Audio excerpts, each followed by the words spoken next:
Halo semua, kembali lagi di Jejak Keramat. Hari ini aku akan membawakan dua cerita horor yang berjudul Pabrik Timah Purwakarta dan Pabrik Kertas Leces. Sebelum masuk ke ceritanya, tekan tombol like dan subscribe dulu biar kalian tidak ketinggalan cerita-cerita lainnya. Jika sudah, kita langsung masuk saja ke ceritanya. Di Purwakarta berdiri sebuah pabrik tua yang sudah ada sejak zaman Belanda. Dari luar, bangunannya terlihat kokoh dengan dinding bata tebal yang menghitam dimakan usia. Namun, siapapun yang melintas di depannya selalu merasakan hawa dingin yang menekan dada. Pabrik itu adalah pabrik timah Purwakarta, tempat di mana banyak nyawa melayang akibat kecelakaan kerja yang mengerikan. Pada awal 1970-an, kecelakaan besar mengguncang pabrik itu. Malam itu, sebuah tungku peleburan meledak tiba-tiba. Api dan timah cair menyembur ke segala arah. Para pekerja yang sedang berjaga tak sempat menyelamatkan diri. Mereka menjerit, tubuh mereka melepuh, meleleh, hingga tak tersisa selain bau daging terbakar yang menusuk hidung. Keesokan harinya, ketika tim penyelamat masuk, mereka hanya menemukan serpihan tulang yang menempel di lantai dan dinding. Seakan timah cair menelan habis tubuh manusia itu. Sejak peristiwa itu, pabrik mulai dijauhi. Namun, operasi tetap berjalan karena kebutuhan produksi. Nyawa manusia dianggap sebanding dengan keuntungan. Puluhan tahun berlalu, tapi arwah para korban seakan tak pernah pergi. Pekerja malam sering mendengar suara tentang logam, padahal mesin di area lama sudah tak berfungsi. Beberapa kali terdengar suara orang berteriak, "Air! Tolong aku, panas, panas." Kadang tercium bau daging gosong yang sangat tajam, membuat pekerja yang baru masuk shift malam muntah tak tertahankan. Seorang penjaga malam bernama Tarto bercerita, suatu kali ia berkeliling di sekitar area tungku lama.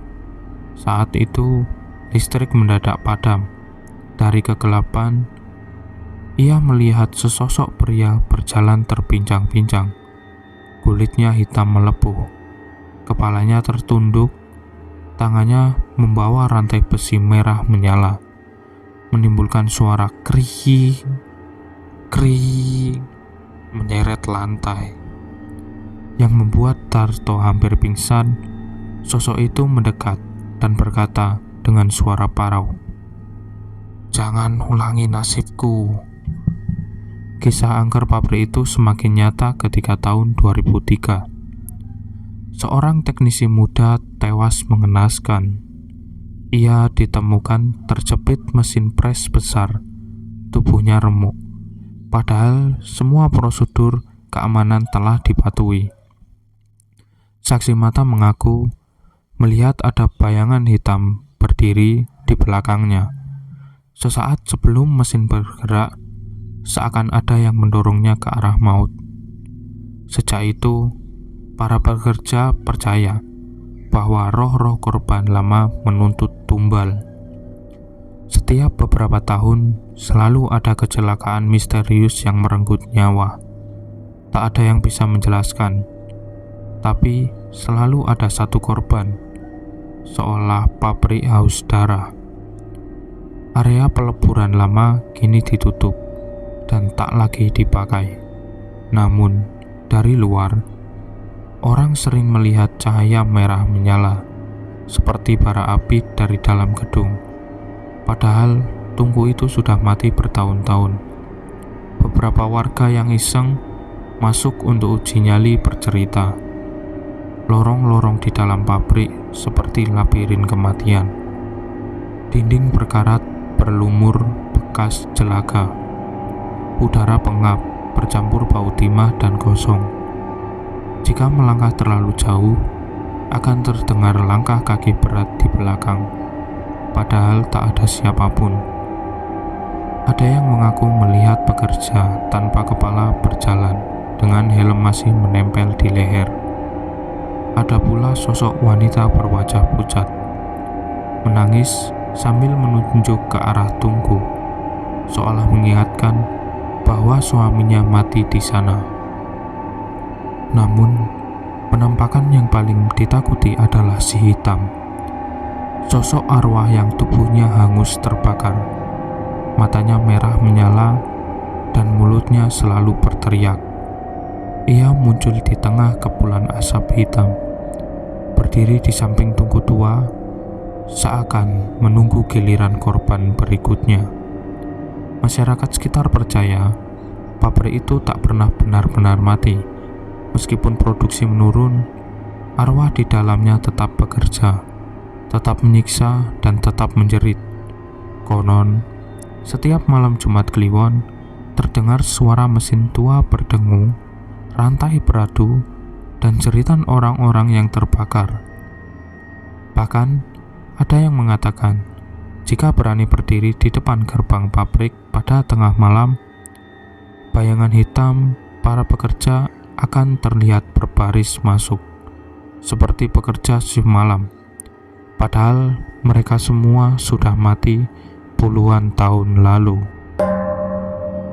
Pabrik kertas Leces, Probolinggo, dibangun pada era kolonial Belanda pada tahun 1930-an. Pada masa kejayaannya, pabrik ini dikenal sebagai salah satu penghasil kertas terbesar di Asia Tenggara. Ribuan pekerja tinggal di kompleks perumahan yang sengaja dibangun di sekitar pabrik. Rumah-rumah itu bergaya kolonial, berderet rapi, dengan halaman luas dan pohon bambu menjulang tinggi. Namun, sejak krisis moneter dan berbagai konflik internal, pabrik itu mulai meredup. Banyak rumah ditinggalkan, kaca jendelanya pecah, cat dindingnya terkelupas. Warga sekitar percaya bahwa kawasan perumahan ini bukan sekedar kosong, tapi menjadi sarang makhluk halus di antara banyak cerita. Yang paling menyeramkan adalah tentang siluman ular penghuni kebun bambu belakang rumah dinas mandor Belanda. Konon, pada masa Belanda, ada seorang mandor bernama Van Houten yang sangat kejam. Ia sering menyiksa pekerja pribumi, bahkan ada yang mati di tangannya. Demi memperkuat kedudukannya, Van Houten disebut melakukan perjanjian gaib dengan penunggu tanah di sekitar Leces. Ia menanam kepala kerbau di fondasi rumah dinasnya sebagai tumbal, dan setiap bulan purnama ia membawa sesajen ke kebun bambu. Warga pribumi yang mengintip ritual itu bersumpah melihat Van Houten berbicara dengan ular besar bermata merah, seolah sedang bernegosiasi. Beberapa bulan kemudian, Van Houten ditemukan mati mengenaskan di dalam rumah. Tubuhnya membiru, lidah menjulur, dan di sekitarnya ada lendir panjang melingkar. Orang-orang percaya ia dibunuh oleh makhluk gaib yang selama ini ia sembah. Sejak itu, muncul kepercayaan bahwa siluman ular menjadi penunggu abadi komplek perumahan Leces. Tahun 2005, seorang satpam bernama Arif ditugaskan menjaga salah satu rumah kosong di perumahan pabrik. Senior-seniornya sudah memperingatkan, kalau dengar suara wanita di malam hari, jangan ditoleh. Kalau ada bisikan di kebun bambu, pura-pura saja tidak dengar, dan jangan pernah masuk ke rumah mandor Belanda itu sendirian. Arif hanya tertawa. Ia menganggap semua itu cerita untuk menakut-nakuti karyawan baru. Malam pertama terasa biasa saja. Namun, Tepat pukul 2 dini hari, ia mendengar suara gesekan, seperti sesuatu yang menyeret di lantai semen. Saat disorot senter, terlihat bekas lendir basah yang melingkar di jalan setapak menuju rumah tua di ujung komplek. Tak lama kemudian, terdengar suara perempuan memanggil lirih, "Arif, kemarilah."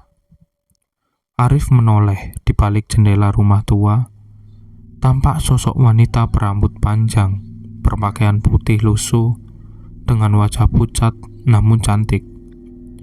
Meski jantungnya berdegup kencang, ia terdorong rasa penasaran. Ia masuk ke dalam rumah yang berbau anyir bercampur amis. Wanita itu tersenyum, tapi ketika ia melangkah mendekat, gaun putihnya tersibak. Dari pinggang ke bawah, tubuhnya bukan manusia, melainkan ekor ular hitam berkilat yang menggeliat. Matanya berubah merah, lidah bercabang menjulur, dan desis panjang memenuhi keruangan. "Kamu akan jadi bagian dari kami." Seketika, tubuh wanita itu berubah menjadi ular raksasa seberas pohon kelapa. Arif berteriak, namun tak ada yang mendengar. Tubuhnya dililit kuat hingga tulangnya terdengar patah satu persatu. Esok paginya, pos jaga ditemukan kosong. Senter Arif masih menyala di lantai. Kopi di mejanya belum habis. Beberapa satpam mencari ke rumah tua, dan mereka menemukan jejak lendir melingkar menuju kebun bambu. Arif tak pernah ditemukan. Namun, beberapa hari kemudian, warga melihat ular besar melintas di kebun. Sisiknya berkilau, dan di matanya terlihat bayangan wajah manusia yang menjerit. Sejak kejadian itu, satpam tidak pernah berani berjaga sendirian di kompleks perumahan. Pabrik kertas leces masih berdiri, meski sebagian besar terbengkalai dan kini hanya menyisakan kenangan masa kejayaan. Namun, di malam-malam tertentu, terutama saat bulan purnama, warga mengaku mendengar suara desis ular bercampur tangisan seorang laki. Dipercaya, sebuah jeritan Arif yang menjadi bagian dari kutukan siluman ular leces. Oke, cukup sampai sini saja ceritanya. Terima kasih, jangan lupa like dan subscribe dulu. Sampai jumpa di cerita-cerita lainnya.